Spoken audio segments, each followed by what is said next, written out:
Warning: the following story contains depictions of violence against pets. Dog Catcher Confessions from Neo.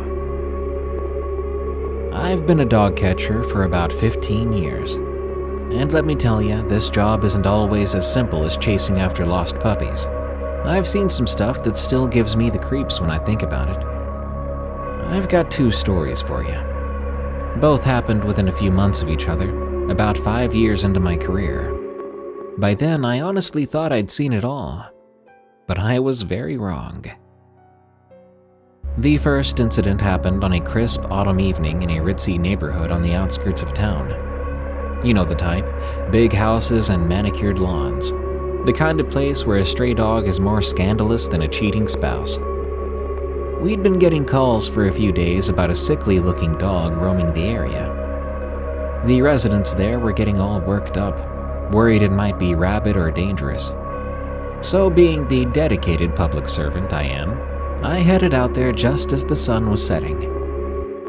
I cruised the streets for a while, keeping my eyes peeled for any sign of our four-legged friend.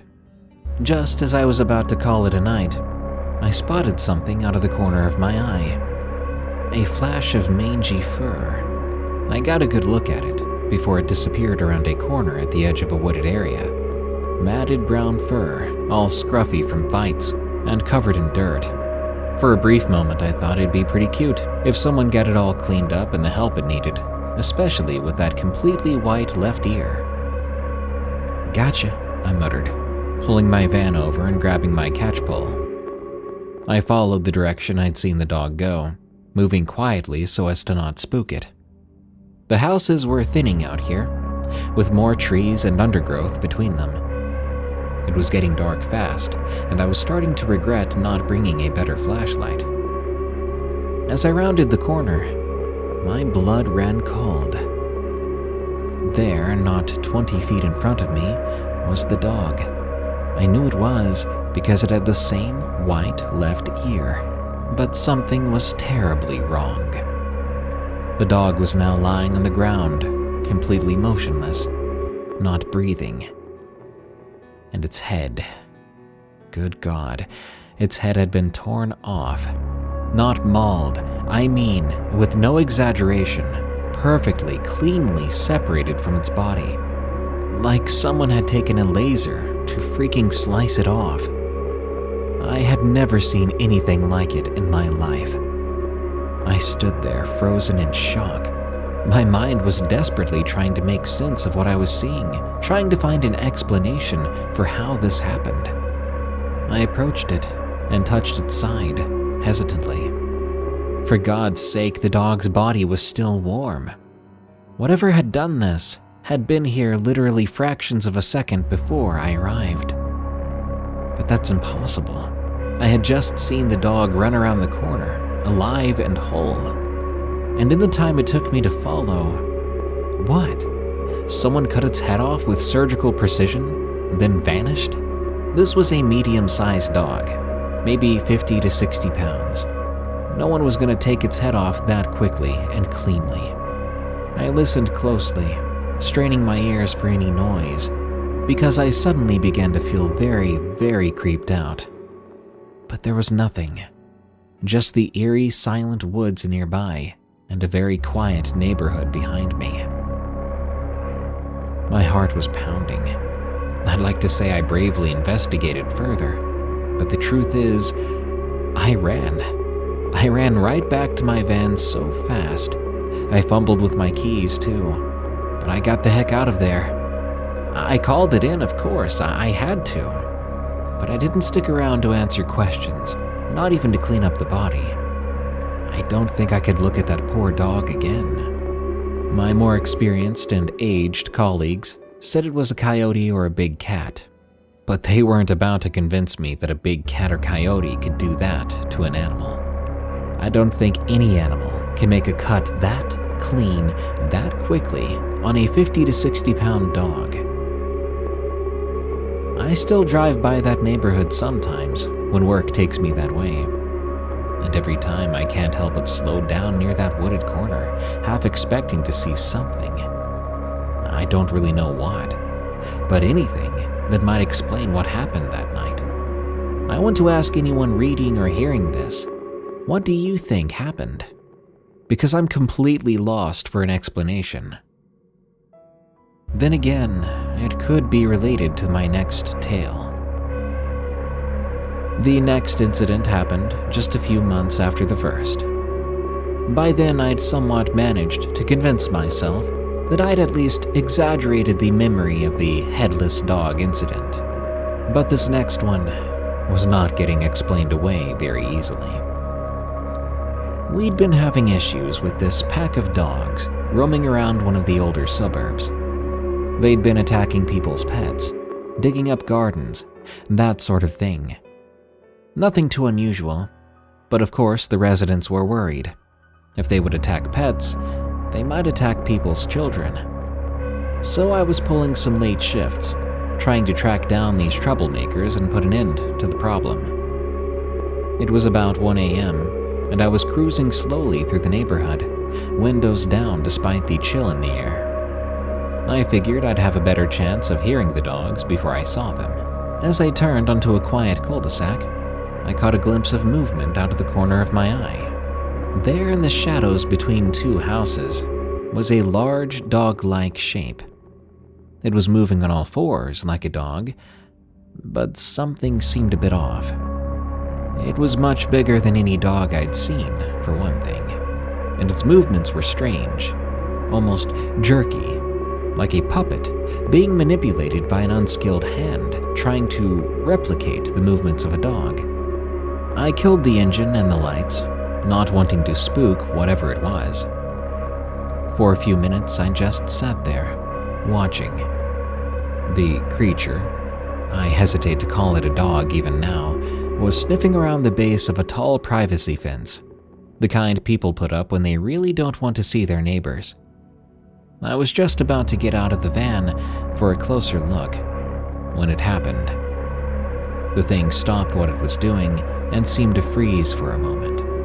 Then, in a quick movement, it darted around the corner of the fence, disappearing from view. I sat there, engine off, straining my eyes in the dark.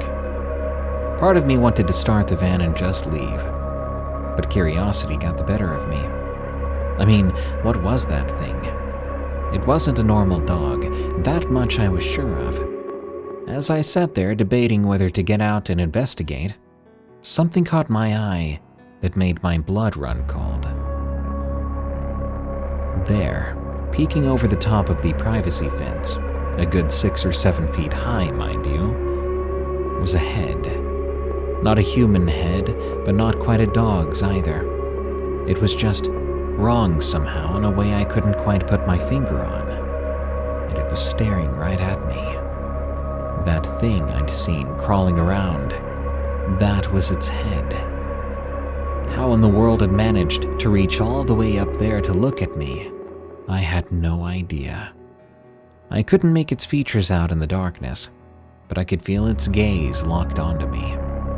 It was a very terrifying moment. I felt like a mouse that had just been spotted by a hawk, like prey that knew it was about to die. The thing had not climbed the fence, it hadn't jumped, and I know that there was nothing to stand on over there, which I realized after driving through the area the next day, to be sure. 1 second it was on all fours on one side, the next its head was popping up on the other, as casual as you please. My mind raced, trying to make sense of it. For that creature's head to be visible over a fence like that, it would have to be standing on 2 legs. But that's not right. No dog was that tall on 2 legs. I don't remember starting the van. I don't remember driving the way. What I do remember was being parked outside a 24-hour diner on the other side of town, my hands shaking so bad I could barely hold my cup of coffee. I called in sick the next day, the same day I went back to check out that fence, and I took another day off after that. When I came back, I made up some story about a stomach bug.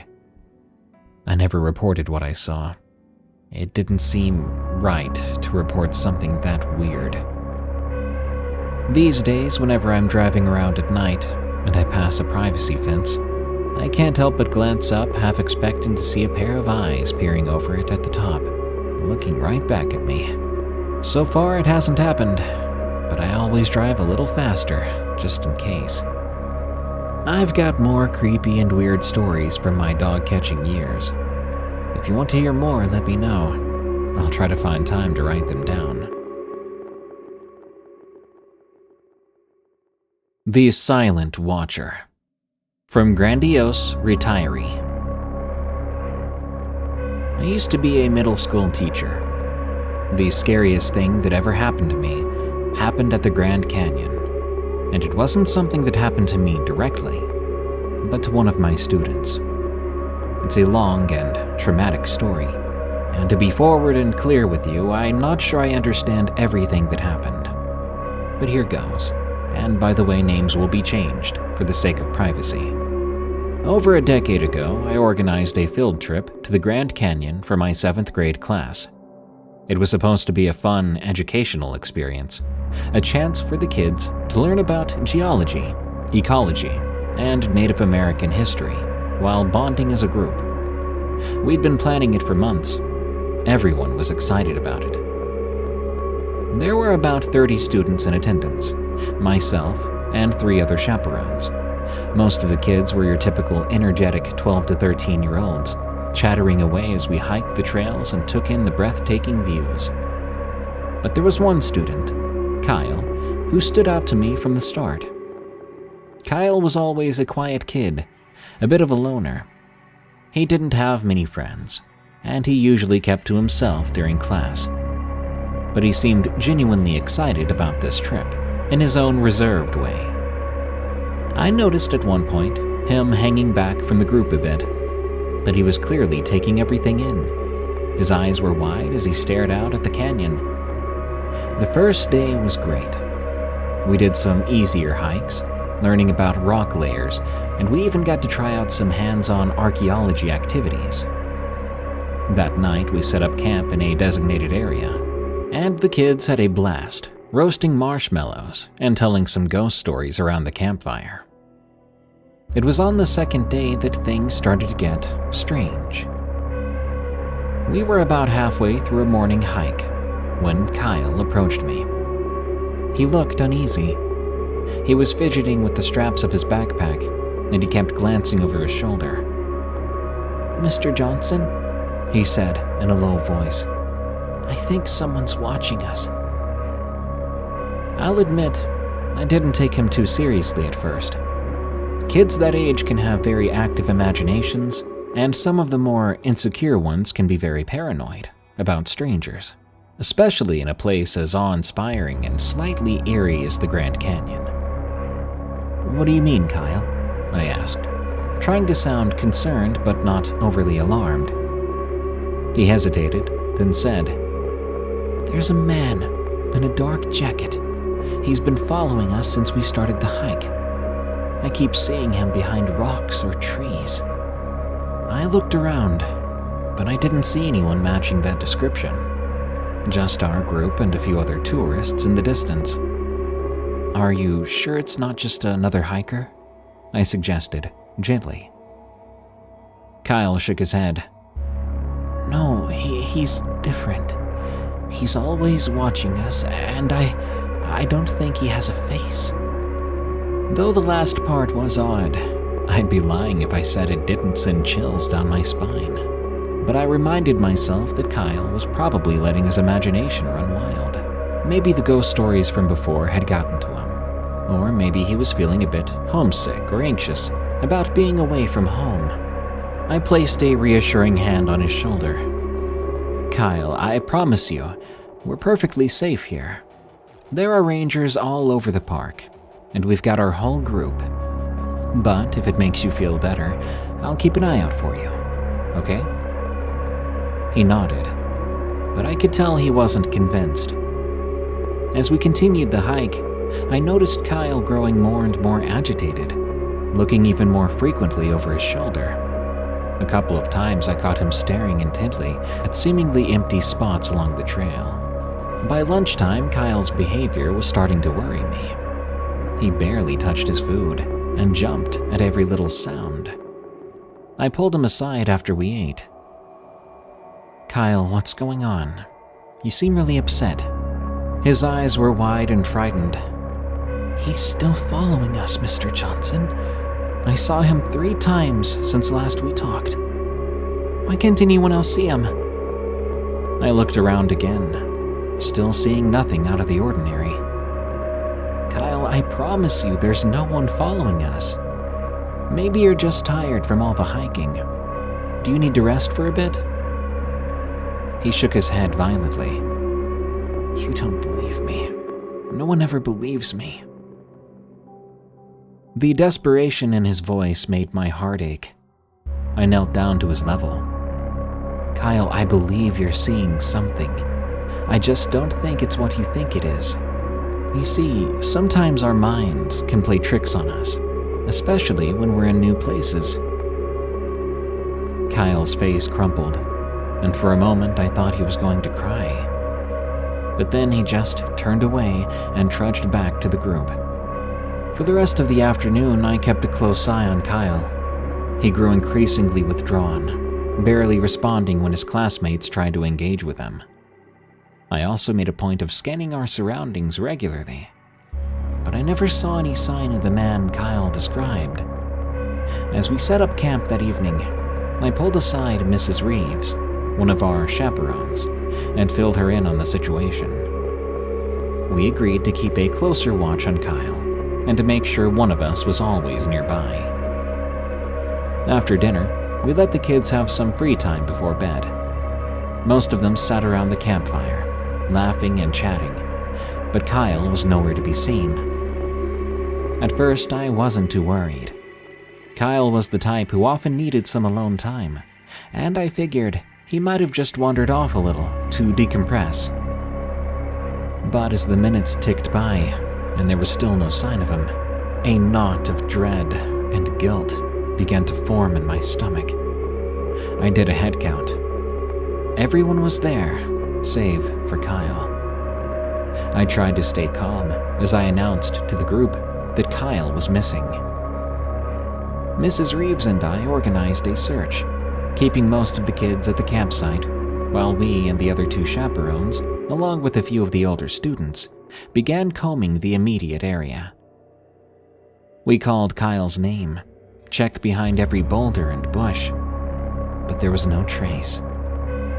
As darkness fell, my sense of panic grew.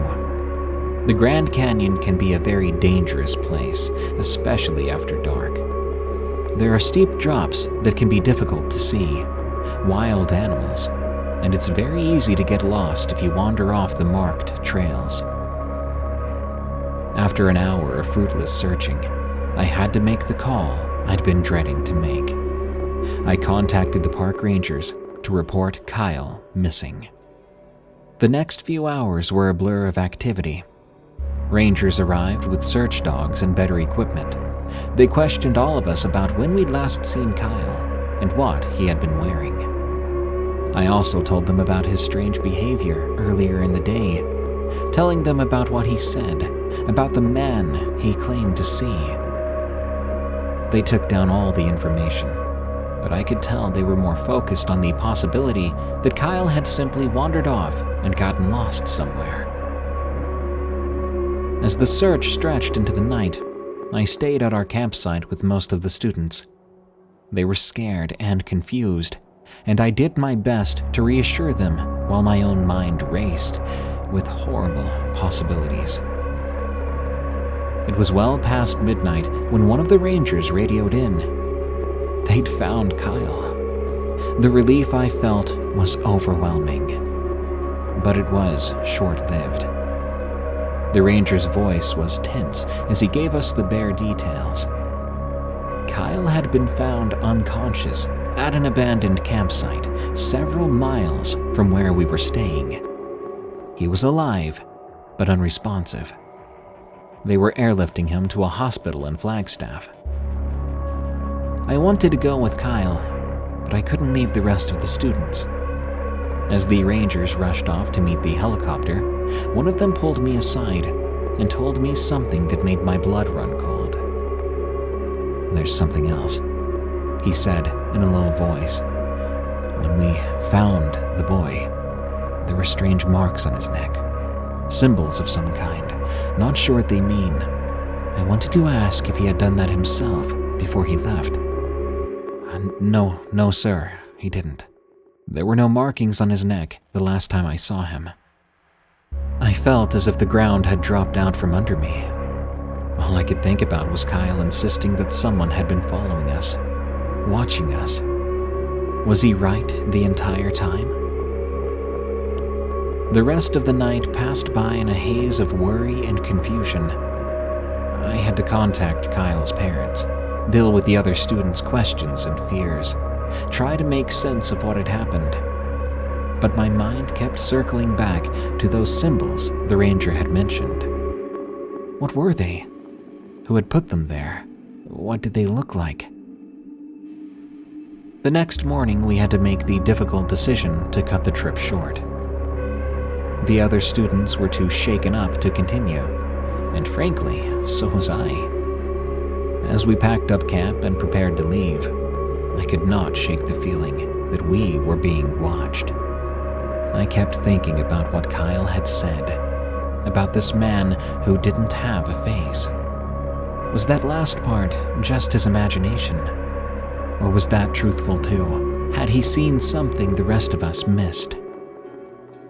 As we made our way back to Phoenix, I was torn between wanting to rush to the hospital to check on Kyle and needing to ensure the rest of the students got home safely. In the end, my responsibility to the group won out, but I did make a call to the hospital as soon as we arrived back in the city. The news wasn't good. Kyle was physically stable, but he still had not regained consciousness. The doctors, however, could not find any medical reason for his condition. There was no head trauma, no signs of dehydration or exposure. It was as if he had simply shut down. I spent the next few days dealing with the aftermath of that trip. There were worried parents to placate, school administrators to brief, and a mountain of paperwork to fill out. But my thoughts were constantly with Kyle. I visited him in the hospital whenever I could, sitting by his bedside and talking to him, hoping that he could hear me. It was during one of these visits, about a week after the incident, that Kyle finally woke up. I was reading a book aloud to him when I noticed his eyelids fluttering. My heart leapt as his eyes slowly opened, but the relief I felt quickly turned to concern. Kyle's eyes were different.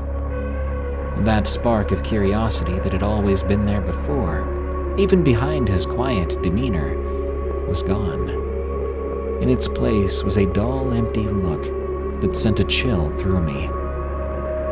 "Kyle," I said softly, "can you hear me?" He turned his head slightly towards me, but his gaze seemed to look right through me. When he spoke, his voice was barely a whisper. "You didn't believe me." Those words tied my innards in a knot. "Kyle, I'm sorry." I tried to apologize, but Kyle would not say anything after that. He turned away from me and stared blankly at the wall. The doctors ran more tests, still unable to find anything physically wrong with Kyle. Physically, he was fine. But mentally, it was like he had retreated into himself, barely responding to anyone or anything.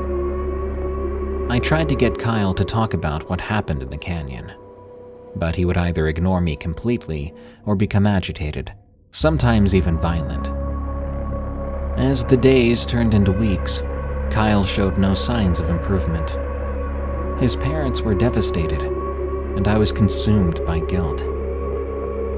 I just felt that I had failed Kyle.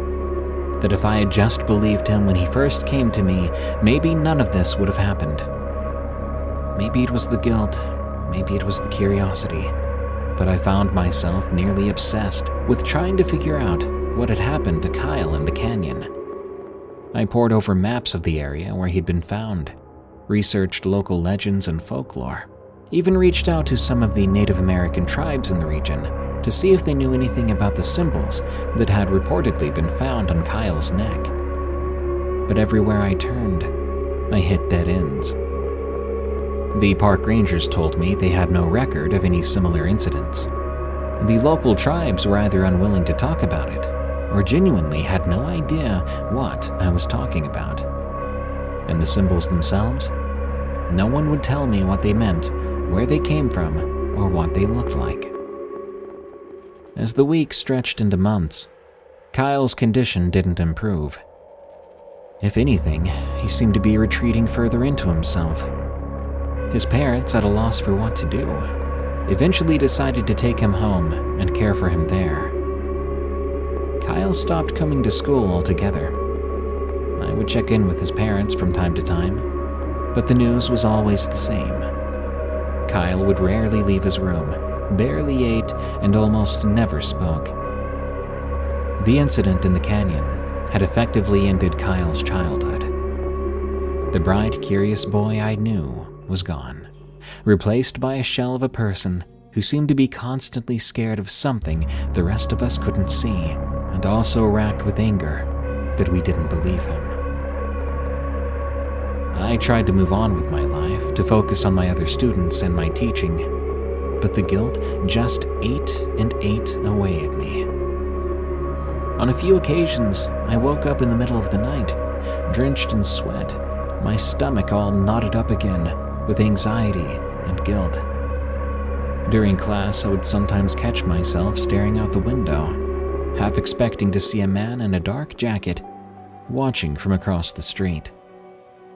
Life went on, the years passed, and eventually I retired from teaching. I never did forget about Kyle. From time to time, I would still check in with his parents, hoping against hope that there had been some improvement. But there never was.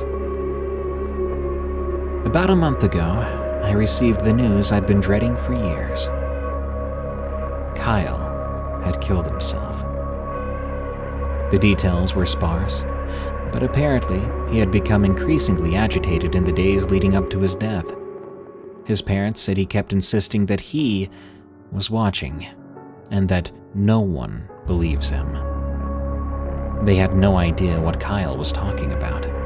The night before it happened, Kyle had locked himself in his room. His parents could hear him moving furniture around, like he was barricading the door. In the morning, when they finally managed to get into his room, they found him hanging. I attended Kyle's funeral. My heart was heavy with grief and guilt. As I stood there listening to the pastor speak about Kyle's tragically short life, I kept telling myself it was my fault. I simply only had to believe him that day in the canyon. I could have helped him. I could have taken those kids home early, at the first sign of danger. But I hadn't. After the service, Kyle's mother approached me. She looked worn and tired, aged beyond her years by the ordeal she had been through. She placed a hand on my shoulder, and through tears, she told me, "It's not your fault. Don't blame yourself." I know I'll likely never stop blaming myself, but those words have helped me go on. But I'll never stop wondering, what took Kyle, and what did it do to him?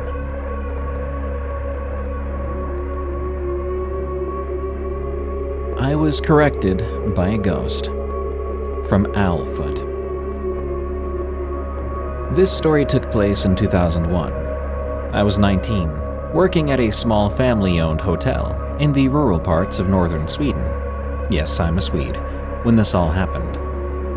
I did a bit of everything, but I was mostly cleaning guest rooms and common areas. The couple who owned the place, I'll call them B and K, cared a lot about me, and I almost felt like I was part of the family. At the time of this encounter, the hotel was mostly empty, and I was on my break from cleaning rooms for the guests, who were going to arrive in a few days. So me, B, K, their son A, and his wife M, who came to visit, and a couple of their friends, F and D, were relaxing, just chatting in the common room. I can't remember exactly why the topic came up, but B told me that the hotel was haunted. There was at least one ghost lingering on the property, allegedly, and they believed it was an old landlady, and she sometimes made herself known to both the family and guests. F, the friend of B and K, claimed that she was clairvoyant and that she could confirm that yes, the place really was haunted. She felt the presence of something supernatural as soon as she came to visit, and they came to stay at the hotel at least once a year. This presence, a woman, was mostly seen on the third floor in rooms number 15, 16, and 17, but not exclusively. A and M claimed they had seen her down in the basement. At this point, I'd gone ashen because I was and still am really scared of ghosts. In general, I'm really easy to scare. I can't watch a single horror film.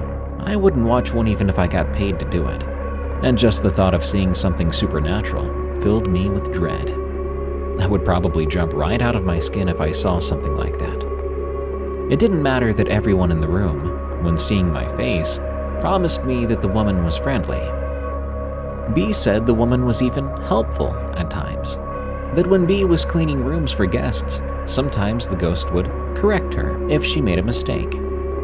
For example, B said that she could clean a room, then close the door, but when she came back just minutes later, the door would stand open. Not just a little crack, but wide open. If she then looked inside the room, she said that there would always be something she had forgotten to do or left in there by mistake, like a chair still standing on top of a desk because she had been vacuuming the floor and forgot to put it back down again, or a rag left hanging on the sink. So, B said, she is strict but kind. She wants guests to have the best experience. So when we do something wrong, she just wants to help by pointing it out so we can get it fixed. Earlier, I said that B and K pretty much treated me like family. This is important because I know they wouldn't have lied to me or tried to scare me on purpose, nor would A, M, F, or D. When I most likely looked terrified, they did their very best to calm my nerves, assuring me that there was nothing to be scared of. My break was over, and to my horror, I realized my next set of rooms to clean were on the third floor.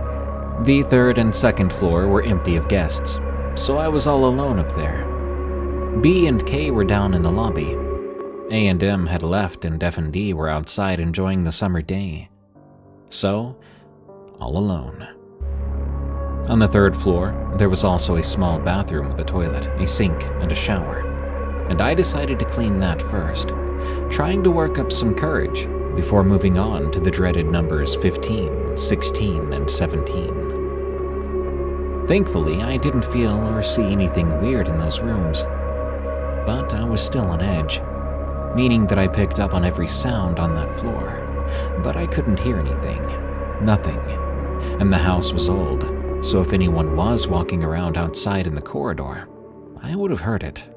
When I was done with the last room, I realized I'd forgotten to bring towels for the guests, so I went out into the corridor to get some from a storage room. Then I froze. The door to the bathroom stood wide open. I swear I was so scared, I couldn't even move at first. But after a while, I remembered what B had told me, that open doors most likely meant that something wasn't right with your cleanup. I was the staff doing the cleaning, so it was my responsibility to look. I told myself that over and over as I walked very slowly over to the bathroom, turning on the lights and looking inside. Could it have just been a guest using the toilet or taking a shower? No, because everything was exactly as I had left it. No mist, no water on the floor from the shower, no drops of water in the sink. The toilet paper roll was untouched. There were mirrors in all rooms, so for someone to have gone up here just to look in a mirror seemed unlikely. So I slowly looked around, and there was a bottle of shampoo standing on a small shelf in the shower stall. The hotel does not provide the guests with anything other than soap, so it was clearly someone's private bottle. I had been in there not too long ago, Cleaned it to the point of folding the end bit of the toilet paper roll into a V shape to look fancy. But somehow I'd missed a whole bottle of shampoo. I carefully picked up the bottle, and I said out loud, "Thank you." And I turned off the lights, closing the door and walking away to get some towels, because I did not want to get corrected again. That would be embarrassing. Did I calm down after that? No, absolutely not. I was still freaked out. But I survived. I do believe that the old landlady was there on the third floor with me that day, reminding me to look one more time at my work so that the guests would feel welcomed to clean rooms and clean bathrooms. So thank you, lady. I learned my lesson. I hate the night shift. From 90s Radio.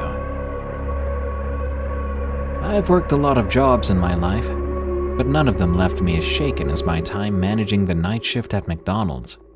Most people think the scariest thing about working at a fast food joint is dealing with angry customers, food rushes, or even the occasional kitchen accident. But let me tell you, there are things that happen in the dead of night that'll make you question everything you thought you knew. This happened about 7 years ago. I was managing the night shift at a 24-hour McDonald's just off the highway in a town in Ohio. It was a pretty quiet location most of the time, especially after midnight. We would get the occasional trucker or insomniac college student, but for the most part, it was just me and my small crew, keeping the place running until the morning shift arrived. The night it all started was a Tuesday in late October. It was unreasonably cold, and a light drizzle had been falling all evening, making everything look hazy under the yellow glow of the parking lot lights. Around 2 a.m., I was in the back office doing some paperwork when I heard one of our cashiers call out. I'll refer to her as Samantha. "Hey, Mark, you might want to come out here." There was something in her voice that made me nervous. Samantha was usually pretty composed, calm, collected. But she sounded on edge. I headed out to the front, and that's when I saw him for the first time. He was standing just inside the door, dripping water onto the recently mopped floor. He was tall, maybe 6'4", but rail thin. His clothes were ragged and mismatched, a tattered overcoat that was way too small for him, dirty jeans, and what looked like hospital slippers on his feet. But it was his face that really got to me. His eyes were really wide, bloodshot, and seemed to be looking in slightly different directions. His mouth was stretched in a wide, toothy grin that didn't reach those unsettling eyes. "Can we help you, sir?" Samantha said, her voice oddly steady despite the tension I could see in her shoulders. The man didn't respond. He just stood there, swaying slightly, that weird grin still plastered on his face. Water dripped steadily from his clothes, forming a puddle around his feet. I stepped forward. "Sir, are you all right? Do you need any help?" Slowly, as if his neck were rusty, he turned his head to look at me. His grin somehow widened even farther. "I'm here for the special," he said, his voice a raspy whisper that somehow carried across the empty restaurant. I glanced at Samantha, confused. "I'm sorry, sir, but we don't have any special promotions running right now. Can I interest you in something from our regular menu?" The man's expression didn't change, but he took a shambling step forward. No, he said, shaking his head jerkily. "The special. The one that's not on the menu, the one they told me about." A chill ran down my spine. I'd dealt with my fair share of difficult customers and people under the influence, but something about this guy was different. There was an intensity to him, a barely contained energy that made me want to put as much distance between us as possible. "I'm sorry, sir, but I don't know what you're talking about." I said, trying to keep my voice calm and professional. "If you'd like to order something, we'd be happy to help you. Otherwise, I'm gonna have to ask you to leave." For a long moment, he just stared at me, that grin still fixed in place. Then, without warning, he slammed his hands down on the counter, making Samantha jump back with a startled yelp. "You know!" he shouted, his voice echoing in the empty restaurant. "You all know it's here. It's always been here." I stepped in front of Samantha, my heart pounding. "Sir, I need you to calm down and leave the premises now, or I'll be forced to call the police." He leaned in close and I could smell the sour stench of unwashed body and something else. Something chemical and unpleasant. "You can't stop it," he whispered, his bloodshot eyes piercing mine. "It's coming, it's always been coming, and when it gets here, oh, when it gets here." He trailed off, giggling to himself. Then, as suddenly as he'd appeared, he turned and shambled out the door, disappearing into the misty night. I locked the door behind him, my hand shaking so badly I could barely turn the key. Samantha was now pale and visibly shaken. "What the heck was that about?" she asked. I shook my head. I don't know. Probably just some guy off his meds. I'll keep an eye on the cameras in case he comes back." But he didn't come back, not that night anyway. The next few nights were quiet, and I started to think that maybe it had just been a one-off incident. But then, exactly a week later, he showed up again. It was around the same time, just after 2 a.m. This time, I was at the front, restocking the napkins and straws. I heard the door open and turned to greet the customer automatically, only to feel my blood run cold as I saw that same tall, gaunt figure shambling in. He looked, if possible, even worse than before. His clothes were even filthier, hanging off his skeletal frame. His hair was matted and wild, and there were dark stains on his coat that I didn't want to think too much about. But his face, well, that was the same. That too-wide grin, those mismatched bloodshot eyes. "Welcome back," I said, proud of how steady my voice sounded. "Have you decided you'd like to order this time?" He cocked his head to the side, almost bird-like. "It's closer now," he said, his voice a hoarse whisper. "Can't you feel it? It's almost here." I swallowed hard. "Sir, I'm gonna need you to leave. We can't help you here with whatever this is." He shuffled forward, his grin never wavering. "Oh, but you can. You will. When it comes, you'll all help. You won't have a choice." I reached for the phone, ready to call the police, but he held up a hand. No need for that," he said, suddenly sounding almost lucid.